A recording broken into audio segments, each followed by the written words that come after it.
Hello दोस्तों, नमस्कार, good morning, सुप्रभात। मेरे शेर शेरनियों एमजेड स्टडी बॉक्स परिवार में आपका दिल खोल के स्वागत है। आइए मेरे दोस्तों, अगर ये मंजिल आपके लिए पहाड़ है तो आप दशरथ माझी से भी कम नहीं है। हमें दिल से यकीन है कि आप जब तक नहीं तोड़ोगे तब तक छोड़ेंगे नहीं, जब तक आप तोड़ेंगे नहीं तब तक आप छोड़ेंगे नहीं। तो आइए मेरे डियर रसगुल्लो, ये समय है आपके माँ बाप का सपना पूरा करने का। तो बिना समय को गवाए आइए आज का क्लास शुरू करते हैं और अपने माँ बाप का सपना को पूरा करते हैं। क्योंकि नसीब जिनके ऊंचे और मस्त होते हैं दोस्तों, इम्तिहान भी उनके जबरदस्त होते हैं।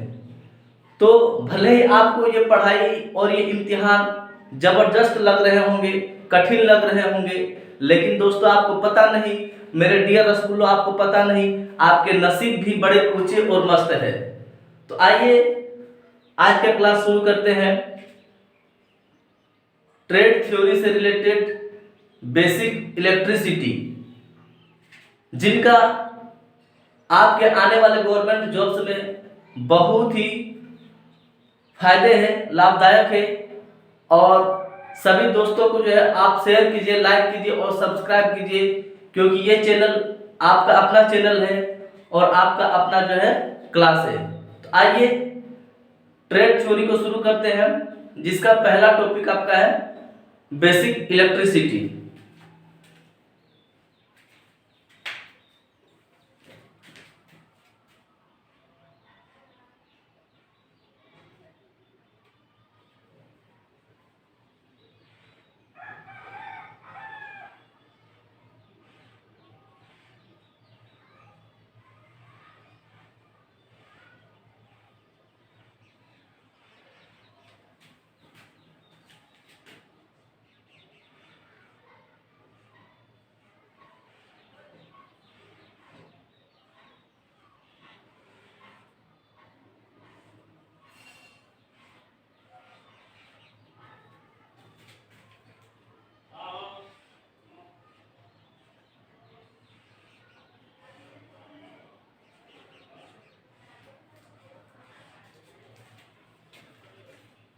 बेसिक इलेक्ट्रिसिटी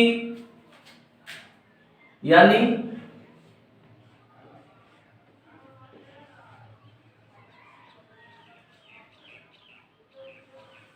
प्रारंभिक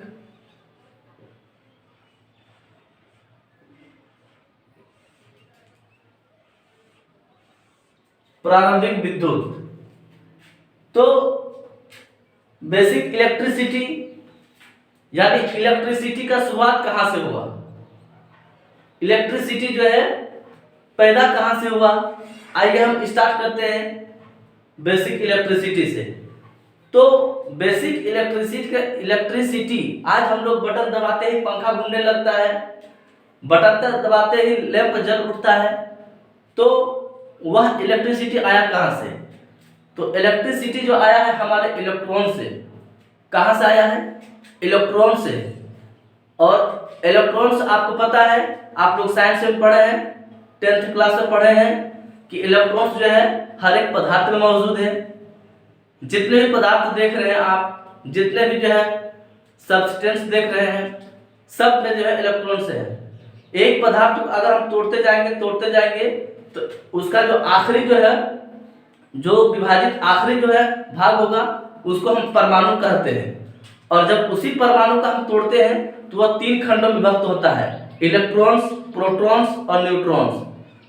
तो वही इलेक्ट्रॉन्स जो है हमारे जो है इलेक्ट्रिसिटी का शुरुआत हुआ है। तो आइए इलेक्ट्रिसिटी का जो है सबसे पहला टर्म जो आप लोग को अक्सर जो है इंटरव्यू या तो एग्जाम से देखने को मिलता है, वो है करंट। करंट का नाम सुनकर आप लोग को शौक लग गया है ना, कि करंट है कि नहीं। लेकिन करंट सुनने में बहुत ही आसान है, बहुत ही छोटा शब्द है, लेकिन जब इसको डिफाइन करने के लिए कोई बोलाता है, कोई अगर आपको इंटरव्यू में पूछता है बता बाबू करंट क्या है, आपने ITI पास कर लिया, करंट क्या है, लेकिन उस वक्त कोई जवाब नहीं दे पा रहा है ना। तो आइए हम करंट को समझते हैं। करंट क्या होता है? करंट होता क्या है, तो करंट जो होता है, तो किसी भी कंडक्टर में, किसी भी चालक तार में, जो तार होता है आपका, जो आप तार देख रहे हैं, किसी भी तार में, किसी भी कंडक्टर में जो चार्ज का बहाव होता है, उस कंडक्टर में जो चार्ज का फ्लो होता है, वह चार्ज का फ्लो जो है आपका करंट कहलाता है। किसी कंडक्टर में, किसी कंडक्टर में चार्ज का जो फ्लो होता है उसको हम करंट कहेंगे। तो आइए हम करंट का डिफिनेशन लिखते हैं, फिर डिस्कशन करते हैं।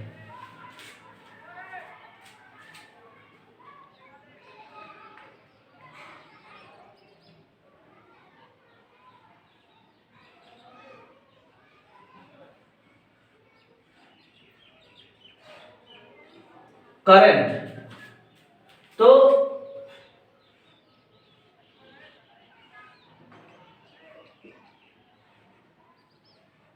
It is a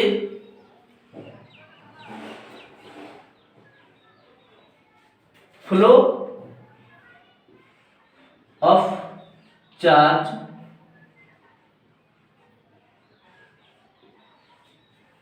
it is a flow of charge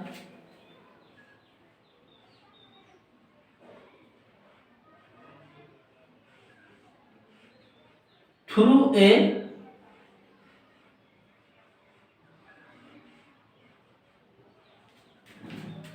conductor, through a conductor in A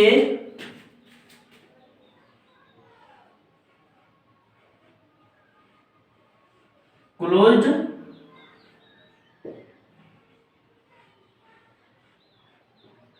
circuit.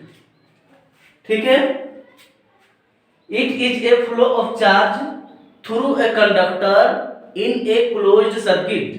मतलब यहां क्लोज्ड सर्किट का मतलब होता है बंद परिपथ। एक बंद परिपथ, एक बंद परिपथ में थ्रू ए कंडक्टर, एक कंडक्टर के माध्यम से जो चार्ज का फ्लो होता है उसको हम करंट कहते हैं। करंट को हिंदी से नाम होता है धारा।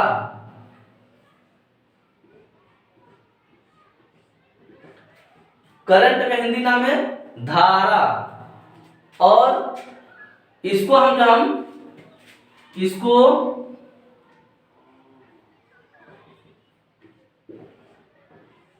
I से सूचित करते हैं।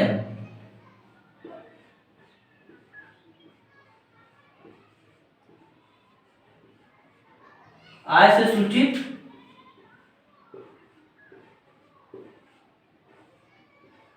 करते हैं। और इसका SI मात्रक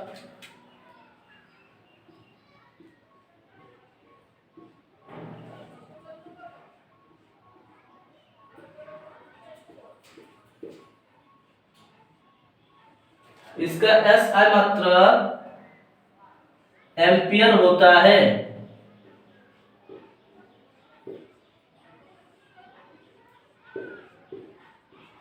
इसका SI मात्रक एम्पियर है। ठीक है, तो एक करंट क्या आप लोग समझ गए कि जो कंडक्टर में जो है, किसी तार में है ना, जो चार्ज का फ्लो होता है उसको हम कंडक्टर कहते हैं, उसको हम करंट कहते हैं। और इसको हम I से सूचित करते हैं और इसका SI मात्रक जो आपका एम्पियर है। ठीक है, तो आप लोग जो है करंट को सुनने में आसान लग रहा था, लेकिन इसको डिफाइन जो है इस तरह से हम करेंगे। कहीं भी इंटरव्यू देने जाओगे तो आप करंट को जो है इस तरह से डिफिनेशन देना है। ठीक है, चलिए, तो करंट का कुछ फार्मूला होता है। ठीक है, आइए जो हम बताते हैं।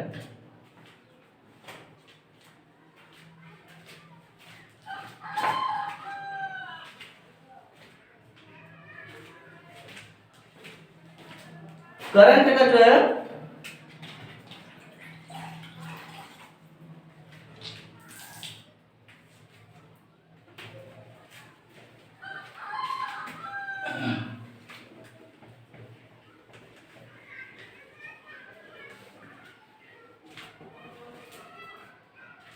I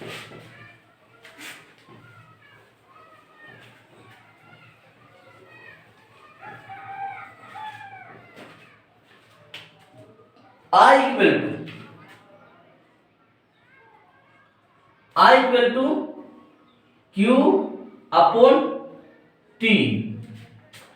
I equal to Q upon T और Q आपका हो गया चार्ज,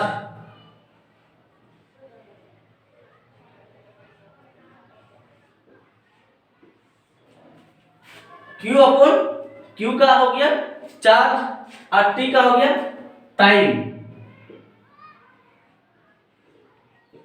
और चार्ज का जो होता है वो होता है कूलोम,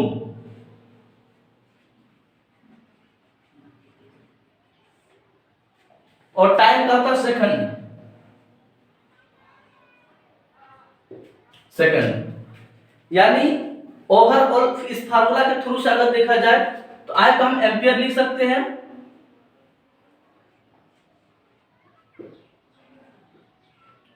एम्पियर बराबर हो गया आपका कूलोम बट्टा सेकंड। ये एम्पियर बराबर लिख सकते हैं कूलोम बट्टा सेकंड। ठीक है, ये जो पसीना आप देख रहे हैं, जो पसीने से नहाएगा, कल हम बताए थे कि जो पानी से नहाता है वह सिर्फ लिबास बदलता है। जो बंदा पानी से नहाता है, चाहे वो तालाब में कूद के नहाता है, चाहे चापाकल में कूद के नहाता है, वह सिर्फ लिबास बदलता है। और जो पसीने से नहाता है वह इतिहास बदलता है कि नहीं? आप लोग जो है इतिहास बदलिए, इतिहास रचिए, अपने माँ बाप का सपना को पूरा कीजिए। चलिए आगे बढ़ते हैं।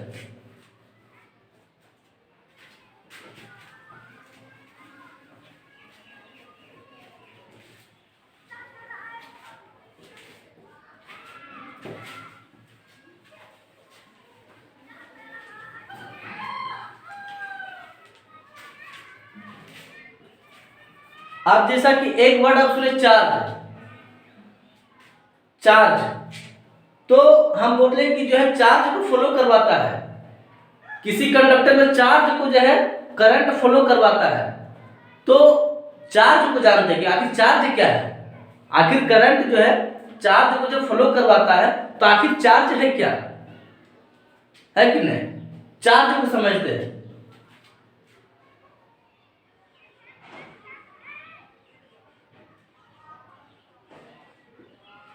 इसको हिंदी से बोलते हैं आवेश।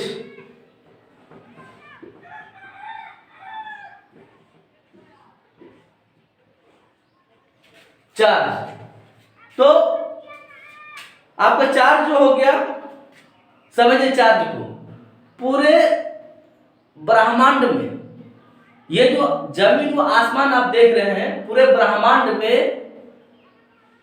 एक ऐसा काल्पनिक बल, पूरे ब्रह्मांड में, पूरे यूनिवर्स में एक ऐसा काल्पनिक बल जिसके कारण कोई भी वस्तु,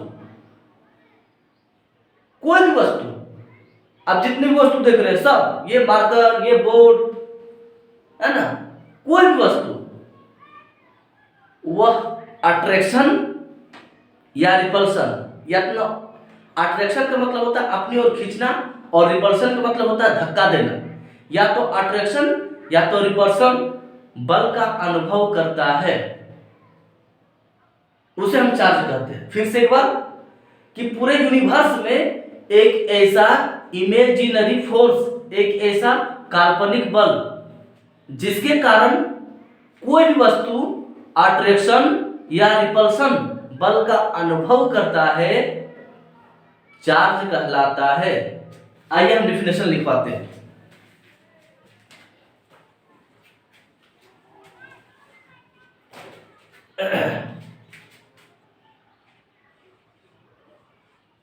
पूरे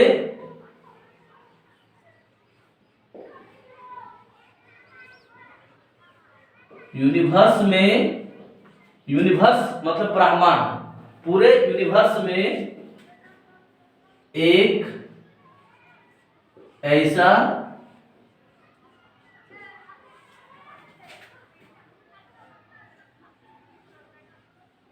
इमेजिनरी, इमेजिनरी मतलब काल्पनिक फोर्स, पूरे यूनिवर्स में एक ऐसा इमेजिनरी फोर्स जिसके कारण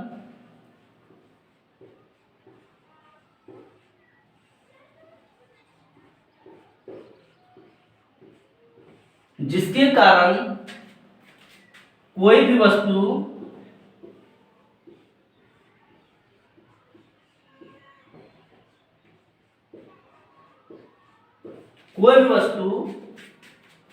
अट्रैक्शन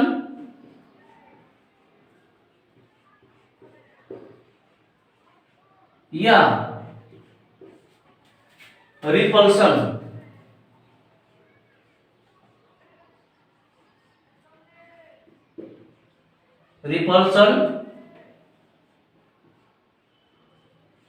बल का अनुभव करता है,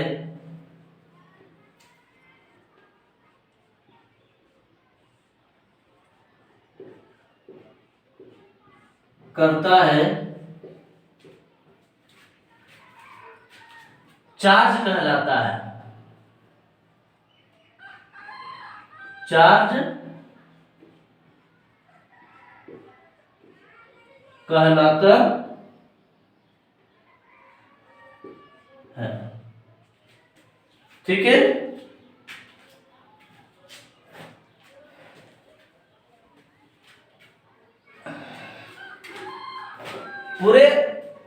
पूरे ब्रह्मांड में एक ऐसा इमेजिनरी फोर्स, एक ऐसा काल्पनिक बल जिसके कारण कोई वस्तु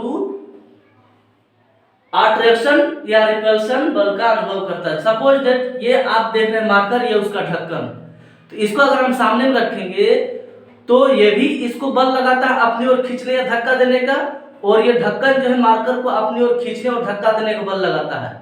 अब आप समझ रहे हैं कि सर कहाँ खींचा खींची हो रहा है, ये तो अपने जगह पर स्थिर है, लेकिन इस पर जो है इसके अंदर जो बल है वो नगण्य है, एकदम नहीं के बराबर, जिसके कारण हम लोग आंखों में इतना तासीर नहीं है कि हम देख पा रहे हैं, लेकिन कोशिश कर रहे हैं अट्रैक्शन और रिपल्शन करने का।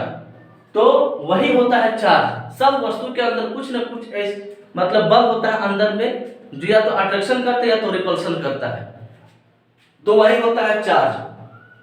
आइए, है ना, चार्ज जो है आपको अभी हम जस्ट बताएं कि चार्ज जो है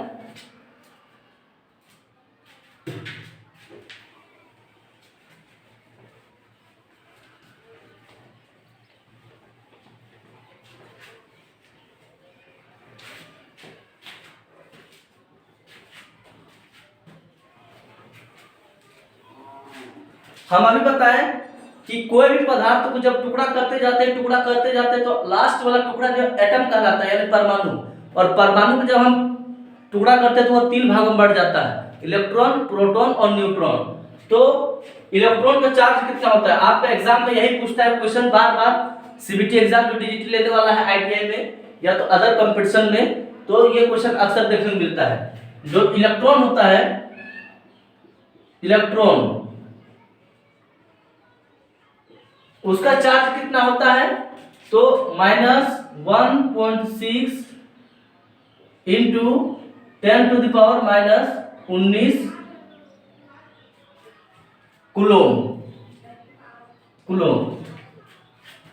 -1.6 इंटू 10⁻⁻19 जो है -19 कूलोम।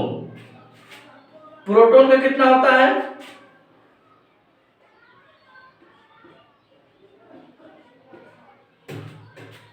प्रोटॉन का होता है आपका +1.6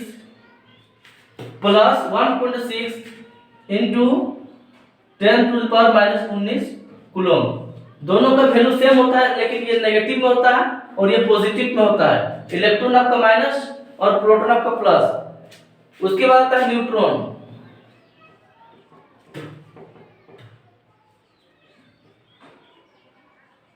जो न्यूट्रॉन का चार्ज होता है वो होता है जीरो, ये उदासीन होता है। ये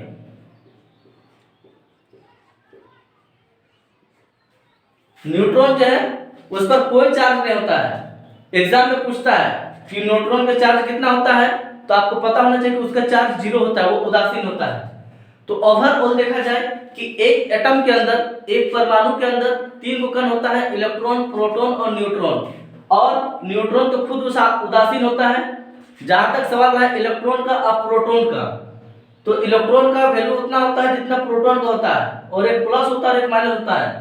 ये दोनों भी कट के जीरो हो जाता है, ये दोनों भी जो आपस में कट के जीरो हो जाता है। तो जो हम ओवरऑल एटम की बात करते हैं, तो पूरा परमाणु जो है आपका उदासीन अवस्था में ही पाया जाता है, आपका न्यूट्रॉन की अवस्था में पाया जाता है। जो एटम होता है, परमाणु होता है, वो जो है आपका न्यूट्रॉन की अवस्था में पाया जाता है। समझ गए? तो यही सब क्वेश्चन आपका एग्जाम में पूछता है और आपको इसी को पढ़ना है, ठीक है?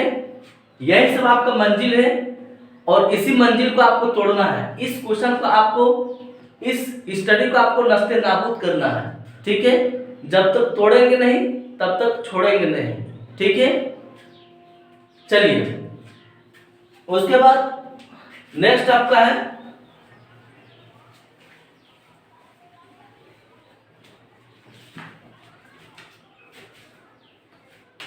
आपका नेक्स्ट बाकी रह गया, जो नेक्स्ट क्लास में होगा वो होगा voltage, EMF, potential difference, resistance, ठीक है? तो आज का सेशन यहीं तक समाप्त करते हैं। आप लोग हंसते रहिए, मुस्कुराते रहिए, महिलाओं, बच्चों और सेनाओं का सम्मान करिए। Thank you very much, all the best.